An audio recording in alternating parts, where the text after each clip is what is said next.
हमने सारी पढ़ाई कर रखी है, सारी प्रैक्टिस कर रखी है, तो अब जो बात है वो केवल है एग्जीक्यूशन की। अब हमें पता तो है नहीं कि लास्ट में जब हम फाइनली एक आंसर हमारा आएगा तो सही आने वाला है, गलत आने वाला है ना, या फिर लगेगा कि कोई ऑप्शन मैच कर रहा है या नहीं कर रहा है। पहले राउंड क्लियर करने के बाद 1 से 25 नंबर तक हमने अटेम्प्ट किया।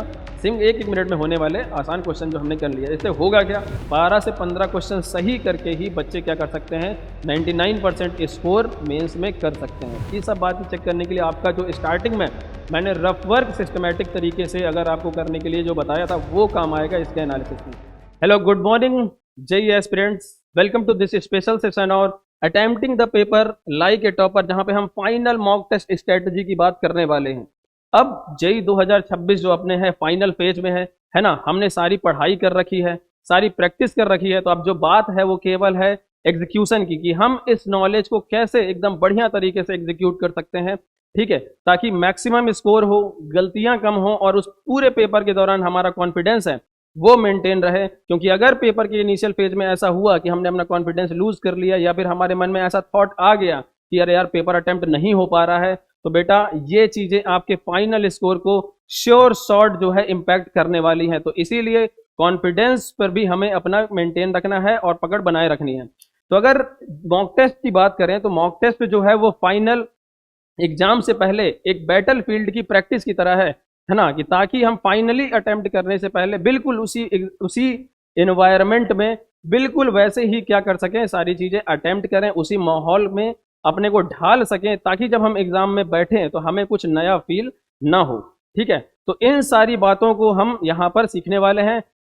एग्जाम की स्टार्टिंग से लेके, है ना, एग्जाम को स्टार्ट करने से पहले प्री एग्जाम प्रेप से लेकर के पोस्ट टेस्ट एनालिसिस तक सारी बातें हम यहाँ पर करने वाले हैं कि किन किन चीज़ों का ध्यान रखना चाहिए, किस ऑर्डर में पेपर अटेम्प्ट करना चाहिए, इन सारी बातों में डिटेल में बात करने वाले हैं। तो चलिए शुरू करते हैं। अब देखिए, जो टॉपर्स होते हैं, है ना, तो टॉपर्स ऐसा नहीं है कि वो मतलब ऐसा सोचते हैं कि पूरा का पूरा पेपर मैं सारा अटेम्प्ट कर डालूंगा।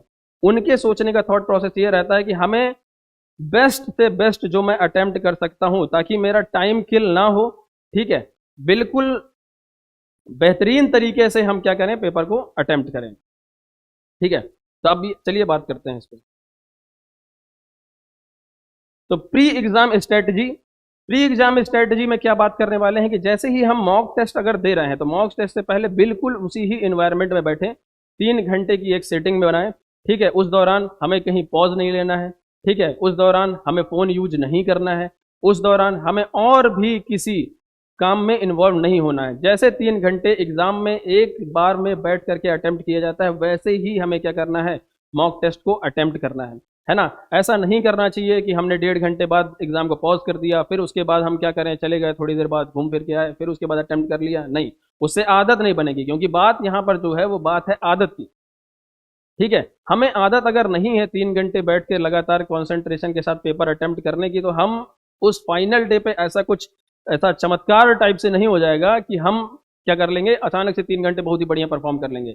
अगर हमने स्टार्टिंग से ही इस माहौल में प्रैक्टिस कर रखी होगी, हमें 3 घंटे बैठने की आदत है, उसी स्पीड में क्वेश्चन को सॉल्व करने की आदत है, तभी हम उस 3 घंटे के दौरान बैठकर सबसे बेहतरीन तरीके से परफॉर्म कर सकते हैं। ठीक है, और प्री एग्जाम जो स्ट्रैटेजी है उसमें क्या चीज़ों की हमें बात रखनी है कि हमें अब जैसे ही एग्जाम दे रहे होंगे तो अपने पास रफ सीट होगी, तो रफ सीट अपने साथ रखना है, और रफ सीट में सबसे पहले सेपरेशन ऐसे हमें बना लेने हैं। ठीक है, रफ सीट में हमें सेपरेशन बना के रखने हैं। जैसे मान लीजिए हमने क्या किया, हमारा जो पेपर था हमने उसको इतने पार्ट में ब्रेक कर लिया है। ठीक, उससे फ़ायदा क्या होगा, क्योंकि अब जब हम पेपर अटेम्प्ट करेंगे तो हम ये रूटीन बनाकर रखेंगे कि हमने जो पहला क्वेश्चन उठाया तो मैं उसको इस पोर्शन में अटेम्प्ट करूंगा, क्लियरली अटेम्प्ट करूंगा। क्योंकि अगर अब हमें पता तो है नहीं कि लास्ट में जब हम फाइनली एक आंसर हमारा आएगा तो सही आने वाला है, गलत आने वाला है ना, या फिर लगेगा कि कोई ऑप्शन मैच कर रहा है या नहीं कर रहा है। तो ये चीज़ कैसे पता चलेगी, ऐसा हुआ कि कोई भी ऑप्शन अगर मैच नहीं किया तो फिर ये जो आपने क्लियर रफ वर्क किया हुआ है ये काम आएगा, ताकि हम पहले से क्या करेंगे, स्टार्टिंग से अपने स्टेप्स को क्या कर सकते हो, चेक कर सकते हो कि कहीं हमने क्या कैलकुलेशन की मिस्टेक तो नहीं कर दी है, कहीं हमने प्लस माइनस की गलती तो नहीं कर दी है ना। तो ये चीज़ें बाद में हमें क्या करेंगी, फ़ायदा करेंगी अगर हम ये स्टार्टिंग से ही ये चीज़ बनाकर रखेंगे। तो पहला क्वेश्चन हमने यहाँ अटेम्प्ट किया, दूसरा इधर अटेम्प्ट किया, तीसरा इधर अटेम्प्ट कर लिया। तो ऐसे करके एक रफ वर्क भी हमारा सिस्टमेटिक होना चाहिए, ताकि अगर हमें क्रॉस वेरीफाई करने की अगर टाइम मिलता है और हम ये ऐसा कर पा रहे हैं, तो फिर हम क्या करेंगे, इसको बढ़िया तरीके से कर पाए। अब कुछ बच्चे कैसे अटेम्प्ट करते हैं कि अब इसी में क्या होता है, इसी में मैथ के क्वेश्चन सॉल्व कर रहे हैं, है ना, वेक्टर लगा हुआ है। अब इसी में क्या हुआ, थोड़ी सी जगह यहीं पे बीच में अगर जगह छूट रही होगी तो यहीं पे अपना वो कुछ बोर्स मॉडल इलेक्ट्रॉन सॉल्व करने लगेंगे। अब यहीं पे लाइन घूम रही है, यहीं पे इलेक्ट्रॉन घूम रहा है ना बेटा। तो ऐसा नहीं करना है, ठीक है।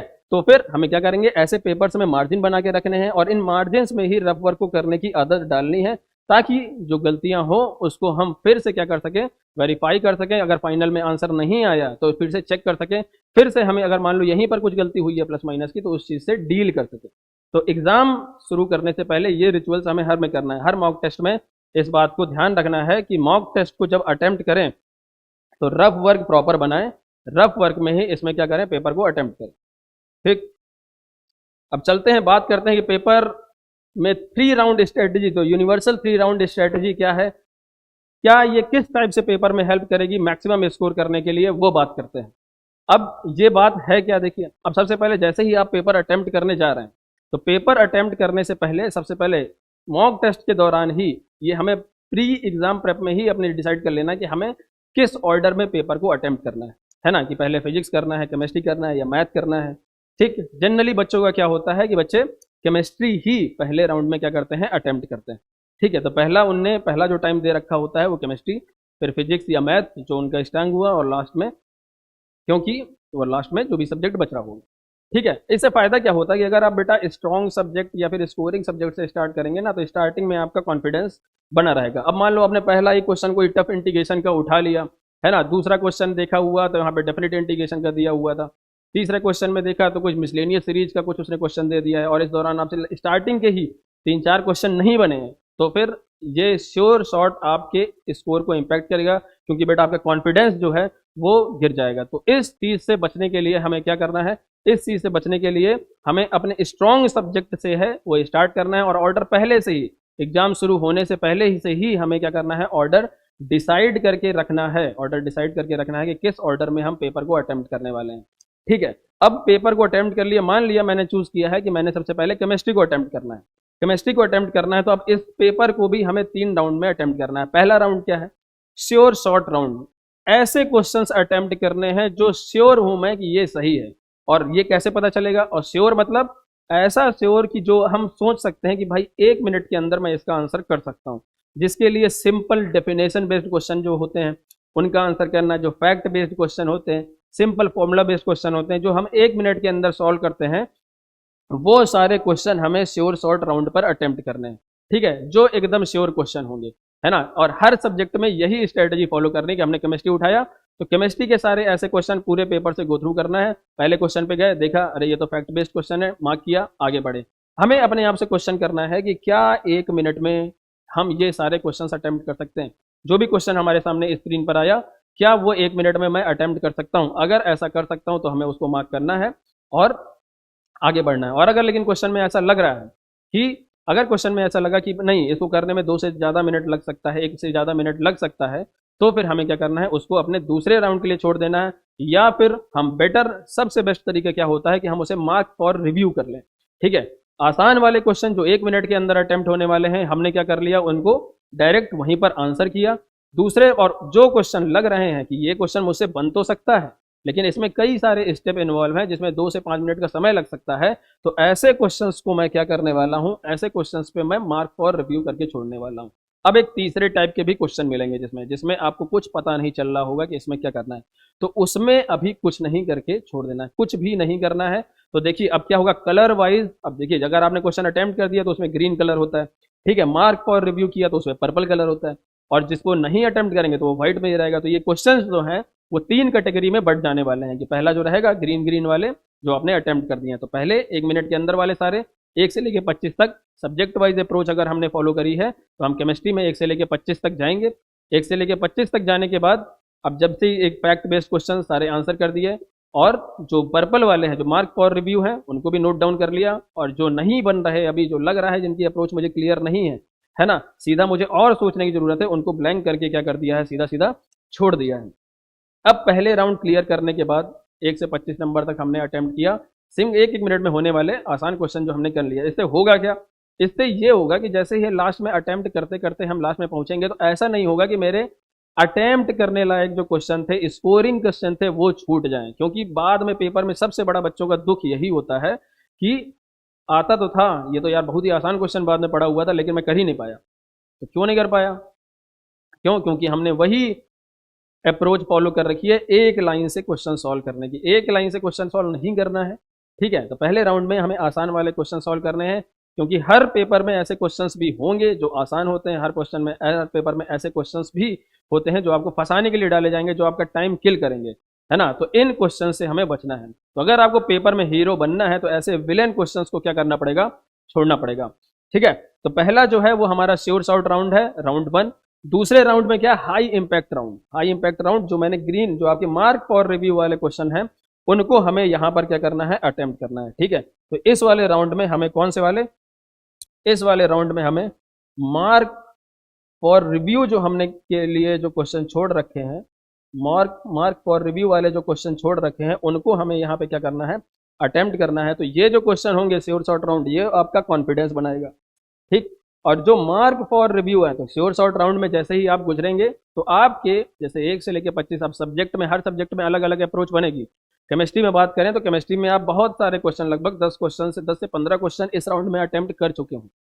और जब इतना अटेम्प्ट कर चुके होंगे तो आपका कॉन्फिडेंस बन चुका होगा कि हाँ पेपर तो भाई मुझको आ रहा है, ठीक है। अब इसके बाद जो दूसरा राउंड बन रहा होगा वो क्या बनेगा? राउंड 2 हाई इंपैक्ट राउंड, ठीक है। इस दौरान जो मार्क फॉर रिव्यू वाले क्वेश्चन है उनको बढ़िया तरीके से अटेम्प्ट करके हम अपना जो स्कोर है, अब इसमें इस वाले राउंड से गुजरने के बाद आप 20 क्वेश्चन तक अटेम्प्ट कर चुके होंगे, 20 से 22 क्वेश्चन अटेम्प्ट कर चुके होंगे। तो यहाँ पर क्या होगा? जो आपका सिलेक्शन है वो इस राउंड के बाद कंफर्म हो जाएगा, है ना। कि अगर आपने सही सही जो हम अटेम्प्ट कर सकते हैं इस टाइप से क्वेश्चन अगर कर लिए हैं तो यहाँ तक जो हमारी जो एनआईटी है वो कम से कम क्या हो जाएगी? कंफर्म हो जाएगी, ठीक है। अब छूटेंगे कौन से वाले क्वेश्चन? जो हमने एक भी हमें ब्लैंक छोड़ दिए थे, हमें जिसके बारे में कुछ भी आइडिया नहीं था, वो वाले क्वेश्चन उठाने वाले हैं। तो अगर पर्टिकुलरली टाइम बच रहा है उस सब्जेक्ट का, ठीक है, तो ही हम इन क्वेश्चंस को अटेम्प्ट करेंगे, क्योंकि हमें स्टार्टिंग में इसका आइडिया नहीं लग रहा है। मान लीजिए ये 2 राउंड तक होते आते आपने केमिस्ट्री में 45 मिनट गुजार दिए, ठीक है, केमिस्ट्री में 45 मिनट गुजार दिए हैं, या फिर आपने अगर केमिस्ट्री को 1 घंटे टाइम सोच रखा है और 1 घंटे गुजर गए, तो फिर इस वाले राउंड पर नहीं आना है, ठीक है। क्यों नहीं आना है? इसका भी लॉजिक आप सुनिए।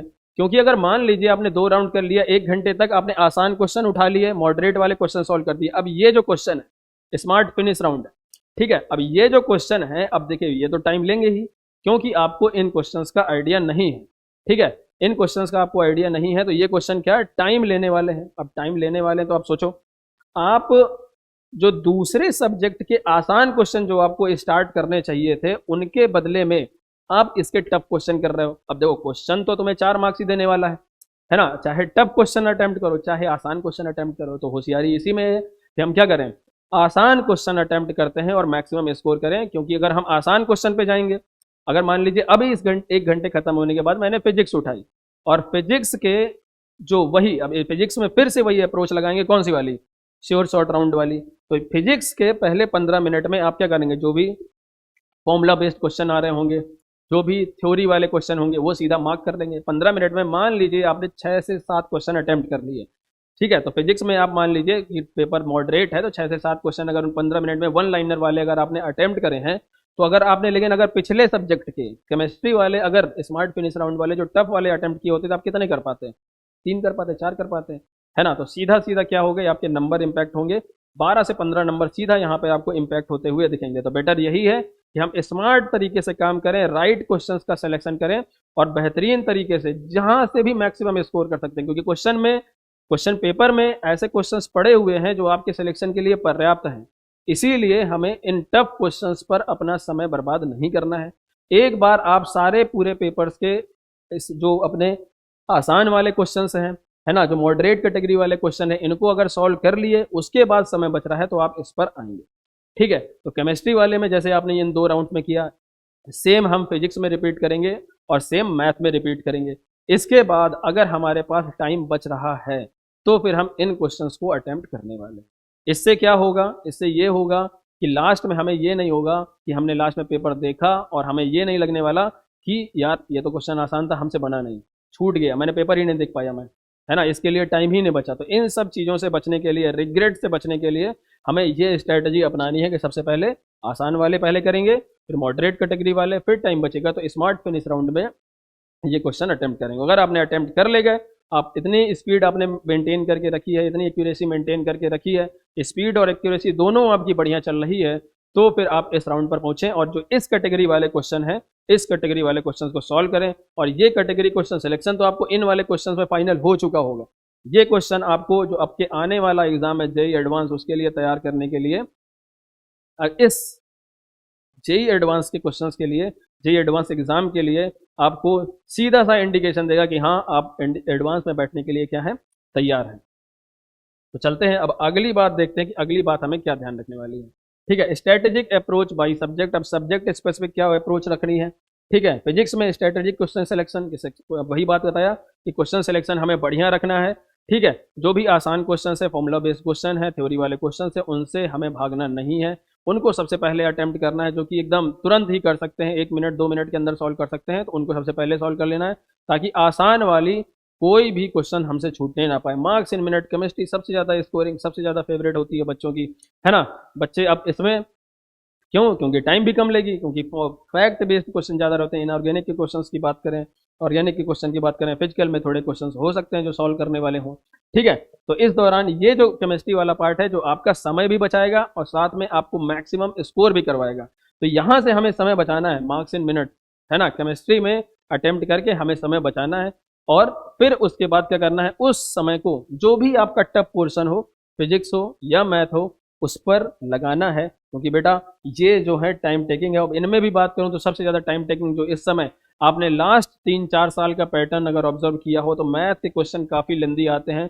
12 से 15 क्वेश्चन अटेम्प्ट करके ही, 12 से 15 क्वेश्चन सही करके ही बच्चे क्या कर सकते हैं, 99% स्कोर मेंस में कर सकते हैं। तो यहाँ पर हमें एक्यूरेसी ओवर ब्रेवरी, एक्यूरेसी पर ज़्यादा ध्यान देना है ना। हमें ज़्यादा से ज़्यादा अटेम्प्ट करने वाली बात पर ध्यान नहीं लगाना है कि हम बहुत से ज़्यादा अटेम्प्ट कर लें ताकि हम एग्जाम से निकलें और बताएं कि हमने बहुत सारा क्वेश्चन अटेम्प्ट कर लिए हैं, है ना, 30-40 क्वेश्चन अटेम्प्ट कर लिए हैं, है ना। तो ये वाली चीज़ हमें कुल मिलाकर नहीं करनी है। एक्यूरेसी ओवर ब्रेवरी, एक्यूरेसी को प्रायोरिटी देनी है, क्योंकि हमें पता है कि मैथ में अगर क्वेश्चन आपको लेंदी लग रहा है, टफ लग रहा है, तो 12 से 15 क्वेश्चन में ही आपका 99% बनने वाला है। ठीक है, तो मैक्सिमम जल्दबाजी में अटेम्प्ट करने से अच्छा कि हम सॉलिड अप्रोच इसमें बनाकर रखें, तो फिर ताकि हम मैक्सिमम स्कोर कर पाएँ। अब जैसे मॉक टेस्ट दे रहे हैं, तो अब कई सारे मॉक टेस्ट हम देने वाले हैं, है ना। हम 4-5 मॉक टेस्ट देंगे, 10 मॉक टेस्ट देंगे, क्योंकि अभी हमारे पास जो 15 दिन के समय, तो मान लेते हैं ऑनलाइन एवरेज हमने 7 से 8 मॉक टेस्ट दे रखे हैं। ठीक है, तो अब हर मॉक टेस्ट का अपना एक टारगेट होना चाहिए कि भाई हमने पहला वाला मॉक टेस्ट किया, अब उसमें हमारा जो स्कोर आया, तो हमने देखा कि उसमें एक्यूरेसी थोड़ी कम आ रही थी। एक्यूरेसी अगर कम आ रही थी, तो अगला हमारा जो मॉक टेस्ट होगा उसमें इस बात पे हमें फोकस करना चाहिए कि अगला जो मैं टेस्ट दूं उसमें अटेम्प्ट पे ज़्यादा नहीं, क्योंकि अटेम्प्ट तो चलो मैंने पहले वाले पेपर में करके देख लिया, एक्यूरेसी हम कैसे मैक्सिमम बना सकते हैं, उस बात पे हम क्या करते हैं, ध्यान देंगे। ठीक है, तो ऐसे हमें सब्जेक्ट स्पेसिफिक अप्रोच भी ध्यान रखनी है। समय की अगर बात करें तो टाइमिंग, जैसा कि हमने बताया कि लास्ट के 3 से 4 सालों की बात करें तो मैथ ही सबसे ज़्यादा क्या आ रही है, लेंदी आ रही है। तो इसीलिए आप केमिस्ट्री का जो है वो टाइम बचाएं और केमिस्ट्री का टाइम बचा के उसे मैथ में डिवोट करें, ताकि आप मैक्सिमम से मैक्सिमम स्कोर कर सकें। ठीक है, क्योंकि केमिस्ट्री में बच्चे 45 मिनट मैंने लिखा हुआ है, पर कुछ बच्चे होते हैं कि जैसे दोनों केमिस्ट्री और फिजिक्स मिलाकर ही पूरा 1.5 घंटे में ख़त्म कर लेते हैं और बाकी का 1.5 घंटा किस में लगा देते हैं, मैथमेटिक्स में लगा देते हैं। क्यों, क्योंकि हमें पता ही है कि भाई इसके क्वेश्चन लेंदी होने वाले हैं, ये टाइम खाने वाले हैं। तो यहाँ पर हमें लेंदी क्वेश्चन से डरना नहीं है, क्योंकि मैथ में आना ही है। इस चीज़ के लिए पहले से ही माइंड बना के रखना है, पहले से ही तैयार रहना है कि हाँ मैथ में लेंदी क्वेश्चन आएंगे, इन क्वेश्चन से मुझे डरना नहीं है, मैं सॉल्व करूंगा। और 12 से 15 क्वेश्चन अगर लेंदी हैं तो हम 1 घंटे में, सवा घंटे में, 1.5 घंटे में 12 से 15 क्वेश्चन अटैम्प्ट करके आसानी से 99% क्या कर सकते हैं, अटैम्प्ट कर सकते हैं। तो इन बातों का हमें टाइम का जो डिवाइड हमने किया हुआ है, टाइम का जो एलोकेशन है, उसको बढ़िया तरीके से हमें क्या करना है, ध्यान रखना है। ठीक, अब एग्जाम के दौरान जो एक मेन बात हमें ध्यान रखनी है, वो क्या रखनी है, इमोशन कंट्रोल, भावनाओं पे एकदम काबू रखना है। ठीक है, अब भावनाओं की क्या बात है यहाँ पे, जैसे एंगर, गुस्सा हो गया, अरे यार क्वेश्चन नहीं आ रहा, तो अब उस पर गुस्सा निकालने लगे। ईगो पे ले गए हमको, अरे यार ये क्वेश्चन कैसे नहीं बन रहा, ये तो मेरा स्ट्रॉन्ग टॉपिक है ना। तो बेटा आपके स्ट्रॉन्ग टॉपिक से भी वो अगर चाह लेगा, ऐसा क्वेश्चन उसने सेट कर दिया तो आप चाह कर भी अटेम्प्ट नहीं कर पाओगे। और या फिर कोई ऐसा टॉपिक है जो आपका वीक है, उससे भी आसान क्वेश्चन आ सकते हैं जो आप अटेम्प्ट कर सकते हो। ठीक है, तो ऐसे ईगो पे नहीं लेना है किसी क्वेश्चन को कि अरे यार इसके क्वेश्चन तो मैं बनाता ही बनाता हूँ, और उस ईगो के चक्कर में आपने 10 से 15 मिनट उस क्वेश्चन में लगा दिए, और उस 10 से 15 मिनट के दौरान आप इजी टाइप के 4 क्वेश्चन कर सकते थे, है ना। तो इसलिए ईगो पे नहीं अपनी बात लेनी है, ठीक है, एंगर पे कंट्रोल लेना है। और इस पूरे पेपर के दौरान बहुत सारे ऐसे क्वेश्चन मिलेंगे, पूरे पेपर के दौरान ऐसा बहुत बार लगेगा कि अरे यार मेरा नहीं हो रहा, क्वेश्चन पेपर अटेम्प्ट नहीं हो पा रहा है, एंग्जाइटी थोड़ी लगेगी। इन सारी भावनाओं से अपने आप को दूर रखना है, क्योंकि बेटा जो पेपर आया है तो वो टफ है तो सबके लिए टफ है, आसान है तो सबके लिए आसान है ना। तो ये जो पेपर है वो सबके लिए एक ही जैसा है, तो अगर टफ आ रहा होगा तो सोचना है बगल वाले को भी कुछ खास नहीं आ रहा। इस टाइप से सोच के हमें ध्यान रखना है कि बगल वाला जो हमारे बैठा हुआ है वो भी सेम ही सिचुएशन में बैठा होगा, क्या वो तुमसे भी गिरी कंडीशन में बैठा हो कि उससे भी ऐसा पेपर अटेम्प्ट ना हो रहा हो। ठीक है, तो हमें एक बात ये ध्यान रखनी है कि हमें अपना पेशेंस जो है वो लूज नहीं करना है ना। बेहतरीन तरीके से फोकस्ड होके पहला नहीं बना, दूसरा नहीं बना, कोई बात नहीं, तीसरा क्वेश्चन अटेम्प्ट करेंगे। और इसीलिए तो हमने ये 3 राउंड में पेपर को सॉल्व किया हुआ कि आसान वाले पहले कर लेंगे तो ये तो हो जाएगा कम से कम कि हाँ कॉन्फिडेंस हो गया, पेन चलने लगा, स्पीड बन गई। ठीक है, अब इसके बाद दूसरे राउंड में और फिर तीसरे राउंड में ऐसे क्वेश्चंस को अटेम्प्ट करेंगे। ठीक है, तो ऐसे स्ट्रेटेजिक ढंग से अगर हम पेपर को अटेम्प्ट करेंगे, अपने इमोशंस को कंट्रोल रखेंगे। इसलिए अपने हमें क्या बोला है, यहाँ पे क्या लिखा हुआ है देखिए, control your emotion before they control your score. तो इमोशन को अगर आपने कंट्रोल नहीं किया तो वो आपके स्कोर को जो है वो सीधा सीधा क्या कर देंगे, कंट्रोल करने लगेंगे। तो बेटर यही है कि इन सारी भावनाओं से दूर में रहकर बिल्कुल एकदम शांत दिमाग के साथ हम पेपर को क्या करें, अटेम्प्ट करें। ऐसा कुछ अगर लग रहा है कि भाई पेपर के दौरान एंग्जाइटी लग रही है या फिर लग रहा है कि मतलब अटेम्प्ट नहीं हो पा रहा, ऐसे घबराहट टाइप से होने लगे, तो 1 मिनट का पॉज लेके थोड़ा सुकून से बैठें, गहरी सांस लें, है ना, और फिर इसके बाद एकदम रिफ्रेश होकर के पेपर को अटेम्प्ट करें। पैनिक होकर के क्वेश्चंस को अटेम्प्ट नहीं करना है। क्वेश्चन वो नहीं बन रहा है, लग रहा है कि आता है, नहीं बन रहा, कोई नहीं, स्किप करो। उस क्वेश्चन पेपर में ऐसे क्वेश्चंस बहुत सारे पड़े हैं जिसको तुम अटेम्प्ट कर सकते हो और मैक्सिमम से मैक्सिमम स्कोर कर सकते हो। ठीक है, तो बेहतरीन तरीके से इन सारी चीज़ों का हमें ध्यान रखना है। ठीक, अब सबसे ज़्यादा बात इंपॉर्टेंट है मॉक टेस्ट को देने के बाद, वो क्या है, मॉक टेस्ट एनालिसिस, है ना। अब मॉक टेस्ट एनालिसिस की हमने परफॉर्मेंस दी, हमने इस टेस्ट पेपर में परफॉर्म किया, क्या क्या गलतियां हो रही हैं। अब इन गलतियों को कैसे पता चलेगा, हमारे पास सॉल्यूशन मिलेंगे मॉक टेस्ट के सॉल्यूशन मिले, हमने चेक किया कि क्या मैंने कॉन्सेप्चुअल कोई मिस्टेक करी है, मुझको क्या फॉर्मूला याद नहीं आ रहा था, या थ्योरी डेफिनेशन में भूल गया। इन सारी बातों को हमें बढ़िया तरीके से ध्यान रखना है। ठीक है, इन सारी बातों को बढ़िया तरीके से नोट डाउन करना है कि मॉक टेस्ट के एनालिसिस में क्या करना है कि हमें अपनी कमियां देखनी है कि हमने ये जो पर्टिकुलर क्वेश्चन है ये हमने क्यों नहीं अटेम्प्ट कर पाए। ठीक है, अब या फिर कैलकुलेशन मिस्टेक हो गई। अब यहाँ पर ये सब बातें चेक करने के लिए आपका जो स्टार्टिंग में मैंने रफ वर्क सिस्टमेटिक तरीके से अगर आपको करने के लिए जो बताया था वो काम आएगा इसके एनालिसिस में, कि अगर कैलकुलेशन की मिस्टेक हुई होगी तो rough work clean and clean आपका रखा हुआ है ना। तो उसमें आप चेक करेंगे कि अरे यार यहाँ पे तो प्लस माइनस की मिस्टेक हो गई, यहाँ पे यूनिट की मिस्टेक हो गई, है ना। बहुत सारे बच्चे ऐसे गलतियाँ करते हैं, खासकर यहाँ भी जैसे मैं देखता हूँ बच्चे आते हैं पेपर देते हैं, मैंने कहा बताओ कहाँ पे क्या किया हुआ है, अब उनको मिलता ही नहीं है कि उनने कहाँ पर ये पेपर अटेम्प्ट किया हुआ है। क्यों? क्योंकि अब उसी में बता तो रहा हूँ कि उसी में अब मैथ पड़ी हुई है, बीच में थोड़ी जगह बनेंगे तो डिब्बा बना के वहीं पे क्या कर देंगे, फिजिक्स कर डालेंगे। तो ये सारी बातें नहीं, बिल्कुल सिस्टमेटिक ढंग से रफ वर्क बनाना है ताकि ये जो मॉक टेस्ट का एनालिसिस है ये हम सबसे बढ़िया तरीके से कर सकें। ठीक है, अब हमने अपनी गलतियां पहचान ली हैं कि हमने क्यों नहीं अटेम्प्ट कर पाया या फिर पेपर छूट रहा था। ठीक, तो इन सारी बातों को हमें नोट डाउन करना है। तो इसके लिए हमारे क्या है, द एरर पैटर्न मेथड। तो हमने एक मॉक टेस्ट दिया, उसका एरर बुक बनाया। ठीक है, एरर बुक बताया मतलब अपनी गलतियों को नोट डाउन किया। अब एरर पैटर्न मेथड में हमने पैटर्न देख लिया कि हम कौन से पैटर्न यहाँ पर हमारे पास प्लस माइनस की गलती हो रही है ना। या फिर मैंने क्या किया, यूनिट की गलती कर दी है। इस टाइप की अगर गलतियां हमने कर रखी हैं तो इनको मैं नोट डाउन करूंगा। एक टेस्ट में देखा, दूसरे टेस्ट में देखा कि मैंने क्या गलतियां करी हैं, तीसरे टेस्ट में देखा हमने क्या गलतियां करी हैं। तो मॉक टेस्ट में जैसे ही हमने मान लीजिए 10 टेस्ट का टारगेट बना के रखा है, तो हमने 2 से 3 मॉक टेस्ट में, 4 मॉक टेस्ट में अपनी गलतियों को ऑब्जर्व किया और फिर देखा कि इस टाइप की गलतियां रिपीट हो रही हैं। यही जो एरर का मेरा पैटर्न है, अगले टेस्ट से पहले इन सारी गलतियों को पढ़ के जाना है। ताकि हम अपने एरर्स को क्या कर सकें, एलिमिनेट कर सकें। एटलीस्ट ये जो गलतियां हो रही हैं, जो रिपीट हो रही हैं, रिपीट ना हो। टॉप ऐसा नहीं है कि टॉपर्स गलती करते नहीं हैं, टॉपर्स गलती करते हैं, लेकिन उनकी सबसे अच्छी बात ये होती है कि वो गलतियां रिपीट नहीं करते। ठीक है, तो हमें भी यही स्ट्रेटजी अपनानी है कि हम गलतियां एक बार हो गई, चलो ठीक है, दूसरी बार भी कर ली, लेकिन अब जो तीसरा टेस्ट हम मॉक टेस्ट देने वाले हैं उस दौरान हमें इस वाली गलती को रिपीट नहीं करना है। ठीक है, तो इसमें एरर के हमें पैटर्न को क्या करना है, नोट डाउन करना है। और हमें देखना है पोस्ट एनालिसिस में कि हमें किस टाइप के क्वेश्चन नहीं बन रहे हैं, है ना। मैंने ऑब्जर्व किया कि मैथ में मुझको सीक्वेंस एंड सीरीज के क्वेश्चन नहीं बन रहे, या फिर मैंने 3D में लाइन वाले क्वेश्चन गलत कर रहा हूँ, है ना। अगर ऐसा कुछ ऐसा नोट डाउन हुआ है तो उन टॉपिक्स पर फिर एक्स्ट्रा 8 से 10 क्वेश्चंस हम प्रैक्टिस करें। ठीक है, तो इससे क्या होगा, इससे ये होगा कि वो टॉपिक की हमें गलतियां पता चलेंगी, इस एनालिसिस को करने के बाद गलतियां पता चलेंगी, और हम उस टॉपिक पे और एक्स्ट्रा टाइम देके अपनी गलतियों को एलिमिनेट कर सकते हैं और मैक्सिमम क्या कर सकते हैं, स्कोर कर सकते हैं। ठीक है, क्योंकि अब इसी तरह जब छोटी छोटी गलतियों को हम क्या करेंगे, एलिमिनेट करेंगे, तो हमारा स्कोर क्या होगा, मैक्सिमाइज होगा। क्योंकि यही बताया था स्टार्टिंग में कि बैटल फील्ड की प्रैक्टिस है, तो जो सारी गलतियां करनी है हमें इन मॉक टेस्ट में ही कर लेनी है, ताकि एग्जाम जो हमारा हो वो एकदम फुल एफिशिएंट हो, वहां पर गलतियों का स्कोप ना रहे। फिर इसके बाद माइक्रो स्पीड प्रैक्टिस, स्पीड की प्रैक्टिस भी करनी है। अगर आपको ऐसा महसूस हुआ कि आपने इस सब्जेक्ट में ज़्यादा टाइम डिवोट कर दिया है, एक क्वेश्चन में ज़्यादा टाइम लग रहा है, तो स्पीड की भी थोड़ी प्रैक्टिस करनी है। तो इसके लिए मैं एक आदत हमेशा बच्चों को बताता हूँ, वो क्या है कि जब भी हम प्रैक्टिस करें तो हमेशा मतलब पूरे एक दिन में हम जो भी पढ़ाई कर रहे हैं, तो उस दिन की पढ़ाई में 1 घंटे ऐसा निकालें जिसमें हम टेस्ट के टाइप से, मॉक टेस्ट तो हम साथ में दे ही रहे हैं, साथ ही साथ डेली जो पढ़ाई कर रहे हैं उसमें उस पढ़ाई को हम 1 घंटे किसी भी सब्जेक्ट में, या तो फिजिक्स हो, केमिस्ट्री हो या मैथ हो, मॉक टेस्ट की तरह अटेम्प्ट करें।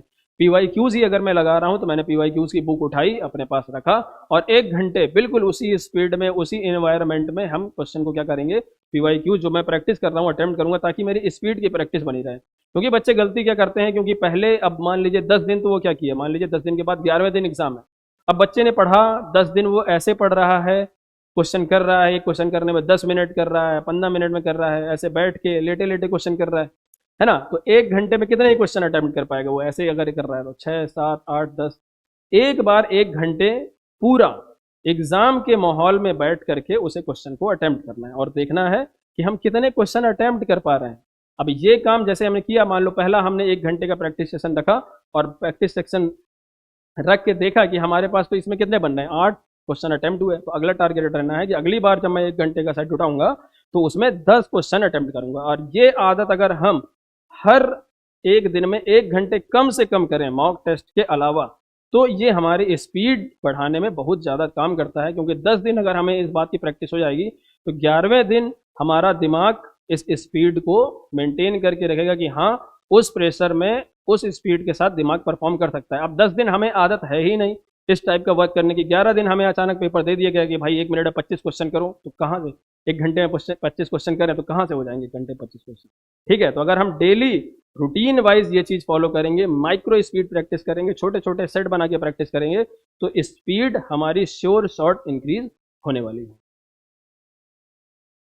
ठीक, last week strategy, peak performance protocol क्या है कि लास्ट वीक में हमें क्या करना है, लास्ट वीक में एग्जाम के 1 हफ्ते पहले किन बातों का ध्यान रखना है, तो हमें मॉक टेस्ट, है ना। तो लास्ट वीक में थोड़े हम क्या करेंगे, ऐसा नहीं है कि दिन के 2 मॉक टेस्ट दे रहे हैं, 2 दिन में 1 मॉक टेस्ट दे लेंगे, उसका बढ़िया तरीके से एनालिसिस करेंगे। सबसे जो इंपॉर्टेंट बात है वो ध्यान रखना है कि नया सिलेबस नहीं पढ़ना है ना, कि नया चैप्टर उठा के बैठ गए और उसका वीडियो देखने लगे, तो ये काम लास्ट वीक में रिपीट नहीं करना। जो भी हमने पढ़ रखा है उसके फॉर्मूले का रिवीजन करना है, थ्योरी का रिवीजन करना है, ठीक है, और ज़्यादा से ज़्यादा स्कोर करने पे ध्यान देना है। ठीक है, ताकि हम लास्ट वीक में, अब सोचो अब तुमने जो पुराना पढ़ रखा है उसका रिवीजन नहीं किया, ठीक है, कुछ नया पढ़ने बैठ गए, अब एग्जाम में तो सारा ही सिलेबस आने वाला है ना, तो जो चीज़ हम पहले से पढ़ रखे हैं उसी को मास्टरी कर लें, नया कुछ उठाने के अलावा, है ना। तो ये सबसे बढ़िया यहाँ पर रहने वाला है। तो अगर बात करें फाइनल जो बात जो हमने इस सेशन में सीखी, वो क्या है कि हमें जो अपना पेपर है वो 3 स्टेप में अटेम्प्ट करना है। ठीक है, आसान क्वेश्चन पहले करना है, फिर मॉडरेट, फिर टफ वालों को समय मिलता है तो लास्ट में करना है। इमोशंस नहीं लूज करने हैं, बिल्कुल एकदम बढ़िया तरीके से पेपर को अटेम्प्ट करना है, पूरे कॉन्फिडेंस के साथ अटेम्प्ट करना है। 1 क्वेश्चन, 2 क्वेश्चन, 3 क्वेश्चन स्टार्टिंग में नहीं बने कोई नहीं, चौथा क्वेश्चन जो होगा वो तुम्हारे लिए बना होगा। वो चौथा क्वेश्चन हमें एकदम प्योरली पूरे कॉन्फिडेंस के साथ बढ़िया तरीके से क्या करना है, हमें अटेम्प्ट करना है। 2-3 क्वेश्चन स्टार्टिंग के नहीं बने, उस बेसिस पर हमें अपने आप को एकदम डिप्रेशन में नहीं, एंग्जाइटी में नहीं ले जाना है पेपर को अटेम्प्ट करते समय। ये सारी बातें अगर हम ध्यान रखेंगे तो आई श्योर कि बढ़िया से बढ़िया मैक्सिमम से मैक्सिमम हम पेपर में क्या कर सकते हैं, अटेम्प्ट कर सकते हैं। आई होप आपके लिए ये सेशन हेल्पफुल रहा होगा, आप इन बातों को फॉलो करेंगे और बेस्ट से बेस्ट अटेम्प्ट करें। मैंने यही विशेष आपको देता हूँ। All the best for the JEE Mains 2026। Thank you.